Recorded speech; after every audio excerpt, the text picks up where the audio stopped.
और इसी बीच दिल्ली से बड़ी खबर इस वक्त की है। ट्विटर के पूर्व सीईओ के बयान पर घमासान मचा हुआ है। राकेश टिकैत ने बयान को सही ठहरा दिया है। ये बड़ी खबर देख रहे हैं आप इस वक्त की दिल्ली से, जहां ट्विटर के पूर्व सीईओ के बयान पर घमासान मचा हुआ है।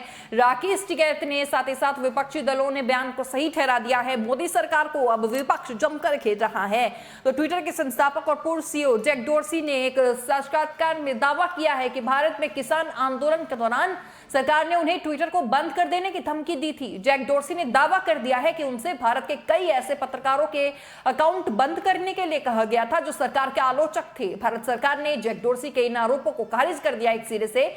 मोदी सरकार में इलेक्ट्रॉनिक और टेक्नोलॉजी मंत्री राजीव चंद्रशेखर ने एक बयान में कहा है कि भारत में ना ही ट्विटर के दफ्तर पर छापा मारा गया था और ना ही किसी को जेल भेजा गया था। जैक डोर्सी के इन आरोपों के बाद भारत में लोग अभिव्यक्ति की स्वतंत्रता और सरकार के रवैये पर अब सवाल खड़े कर रही हैं। जैक डोर्सी ने यह दावा सोमवार को यूट्यूब चैनल ब्रेकिंग पॉइंट के साथ एक इंटरव्यू में किया था। जैक डोर्सी से ताकतवर लोगों की मांगों के संबंध में सवाल पूछा गया था। इस सवाल में भारत का नाम नहीं लिया गया था। इसके जवाब में डोर्सी ने कहा कि किसान आंदोलन के दौरान भारत सरकार ने ट्विटर को बंद करने की धमकी दी थी। जैक डोर्सी से पूछा गया था कि दुनिया भर के ताकतवर लोग आपके पास आते हैं और कई तरह की मांगे करते हैं। आप नैतिक सिद्धांतों वाले व्यक्ति हैं, इन हालात में आप कैसे निकलते हैं? इस सवाल के जवाब में जैक डोर्सी ने कहा कि मिसाल के तौर पर भारत एक ऐसा देश है जहां से किसान आंदोलन के दौरान हमारे पास बहुत सी मांगे आ रही थी। कुछ खास पत्रकार सरकार के आलोचक थे, उनके बारे में एक तरह से हमसे कहा गया था कि भारत में ट्विटर बंद कर देंगे, भारत हमारे लिए बड़ा बाजार है, आपके कर्मचारियों के घरों पर छापेमारी कर देंगे, जो उन्होंने किया। हम आपके ऑफिस बंद कर देंगे अगर आप हमारी बातें नहीं मानेंगे। तो ये भारत में हो रहा था जो लोकतांत्रिक देश है। भारत सरकार ने जैक डोर्सी के आरोपों को खारिज कर दिया है। भारत के इलेक्ट्रॉनिक और तकनीक राज्य मंत्री राजीव चंद्रशेखर ने ट्विटर पर जारी एक बयान में कहा है कि ट्विटर के इतिहास के एक संदिग्ध दौर को साफ करने का प्रयास है। उन्होंने कहा कि जैक डोर्सी के नेतृत्व में ट्विटर और उनकी टीम लगातार भारतीय नियमों का उल्लंघन कर रही थी। तथ्य ये है कि साल 2020 से 22 के बीच में उन्होंने लगातार भारत के कानूनों का पालन नहीं किया। ट्विटर ने अंततः जून 2022 में कानूनों का पालन किया। उन्होंने कहा कि ना ही कोई जेल गया था, ना ही ट्विटर बंद हुआ था। केंद्रीय मंत्री ने कहा कि ट्विटर ने एक ऐसा व्यवहार किया जैसे भारत के कानून उस पर लागू ही नहीं होते हो। भारत एक संप्रभु राष्ट्र है और उसे ये सुनिश्चित करने का अधिकार है कि भारत में काम कर रही सभी कंपनियां भारतीय कानूनों का पालन करें। किसान आंदोलन के समय का हवाला देते हुए राजीव चंद्रशेखर कहते हैं कि जनवरी 2021 के प्रदर्शनों के दौरान बहुत सी भ्रामक जानकारियां थी और यहां तक कि जनसंहार तक की रिपोर्ट आ रही थी जो बिल्कुल फर्जी थी। भारत सरकार प्लेटफॉर्म से ऐसी जानकारियां हटवाने के लिए बाध्य थी क्योंकि ऐसी फर्जी खबरें हालात को और भी गंभीर बना सकती है। राजीव चंद्रशेखर ने ट्विटर पर भेदभावपूर्ण रवैया अपनाने का आरोप लगाते हुए अमेरिका में एक घटनाक्रम का भी हवाला दिया।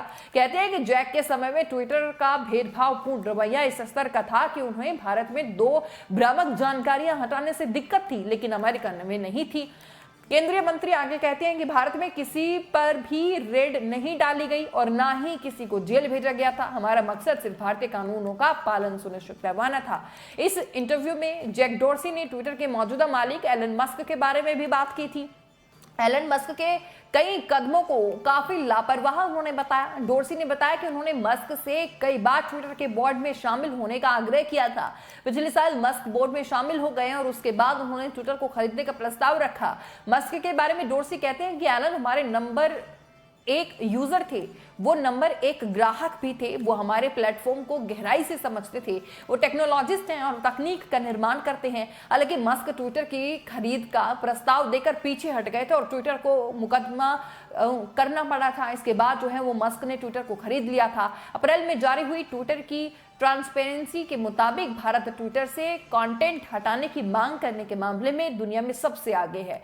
ट्विटर की ताजा रिपोर्ट के मुताबिक अगर बात करें तो 1 जनवरी 2022 से 30 जून 2022 के बीच ट्विटर को दुनिया भर की सरकारों ने कंटेंट हटाने की मांग करते हुए 53,000 कानूनी नोटिस भेजे थे। ट्विटर से नियमों का उल्लंघन करने के आरोप में 6,58,609 कंटेंट सामग्रियों पर कार्रवाई के लिए कहा गया, जिनमें से ट्विटर ने 5,96,272 अकाउंट पर कार्रवाई की थी, जबकि 1,06,18 अकाउंट ट्विटर के नियमों के उल्लंघन के कारण निलंबित भी कर दिए गए थे। ट्विटर को 85 से ज्यादा देशों की सरकारों ने यूजर डेटा हासिल करने की 16,000 से भी ज्यादा मांगे भेजी थी। वहीं ट्विटर के मुताबिक ये मांगे जो है करने वाले शीर्ष देश में भारत एक नंबर 1 पर है। देखिए, उसके बाद अमेरिका, फ्रांस, जापान और जर्मनी। जैक डोर्सी के इस इंटरव्यू के बाद सोशल मीडिया पर भी सवाल उठाए जा रहे हैं। यूथ कांग्रेस के नेता श्रीनिवास बीवी ने जैक का वीडियो शेयर किया और एक ट्वीट में कहा, मदर ऑफ डेमोक्रेसी अनफिल्टर्ड। पत्रकार रणा आयू कहते हैं कि जैक डोर्सी के आरोपों को घातक उन्होंने बताया है। सुप्रीम कोर्ट के वरिष्ठ अधिवक्ता है प्रशांत भूषण, उन्होंने भी जैक डोर्सी के बयान को ट्विटर पर साझा कर दिया और लिखा, भारत सरकार ने ट्विटर से किसान आंदोलन और सरकार के आलोचकों को ब्लैकआउट करने के लिए कहा।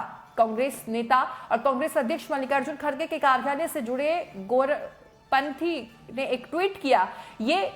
उन्होंने कहा कि ये इस बात का एक और स्पष्ट संदेश है कि मोदी और शाह अभिव्यक्ति की आजादी से कितना डरते हैं। तो लगातार किसान आंदोलन से जुड़ी हुई अब खबरें जो है वो सामने आ रही हैं। इस दौरान किसान जो है वो दिल्ली को बाहरी राज्यों से जोड़ रही सीमाओं पर डटे रहे थे।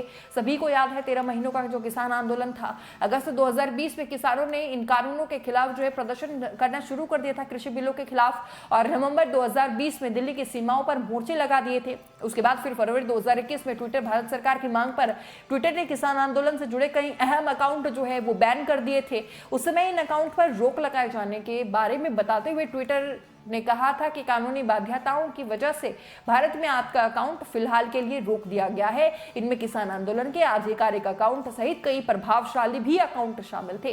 राकेश टिकैत ने भी देखिए ट्वीट किया है। उन्होंने कहा कि ट्विटर के पूर्व सीईओ के द्वारा कहा गया है कि भारत सरकार के द्वारा किसान आंदोलन के दौरान जो ट्विटर अकाउंट आंदोलन का समर्थन करते थे उन्हें बंद करने का दबाव बताया गया। अगर ये हाल अंतरराष्ट्रीय माध्यमों का है तो देश की न्यूज एजेंसी का क्या हाल होगा, सोचिए। कलम और कैमरे पर बंदूक का पहरा है। और राकेश टिकैत का बयान भी देखिए अभी सामने आया है। क्या कुछ उन्होंने कहा है वो बयान भी एक बार आप सुनिए। उस टाइम पे भी भारत सरकार ने ये हमको जानकारी थी कि जितने रिच फेसबुक और ट्विटर पे आने चाहिए किसान मूवमेंट के, वो नहीं आ रहे। और ये लोकल स्तर पे रोकने की कोशिश करते थे। और जो इसको मालिक था उसने बिल्कुल अब स्पष्ट कहा ही है। लेकिन जो भी ऐप हैं, जो कंपनियां ये चलाते हैं इस तरह की, वे किसी के प्रेशर में नहीं आते। उसने बिल्कुल ठीक कहा, भारत सरकार ने ये एफर्ट्स किए होंगे और ये कई बार खबरें चली भी हैं कि उनको नुकसान कर देंगे अगर वे बात नहीं मान देंगे। तो ये सारी चीजें हैं। तो उन्हें जो चीज है उन्हें बिल्कुल ठीक कही है। आज जो दूसरा दिन है और कल रात भी मीटिंग हुई, अभी भी मीटिंग होनी है, क्या रणनीति बनाई जा रही है? एसकेएम का क्या कहना है? यहाँ की लोकल जो बॉडीज हैं, देखो हमारा ये है कि 2 डिमांड यहाँ की है। एक है कि एमएसपी पे खरीद हो जाए और जो सेंटर का रेट है, जो प्रधानमंत्री का रेट है, वो किसान वो रेट मांग रहे हैं। सेंटर का रेट दे दो। झगड़ा इनका आपस का है, स्टेट और सेंटर का। उसमें किसान को पीसा जा रहा है। ये 6400 रुपये पर क्विंटल रेट बैठता है, वो दे दो जो प्रधानमंत्री ने रेट दिया है।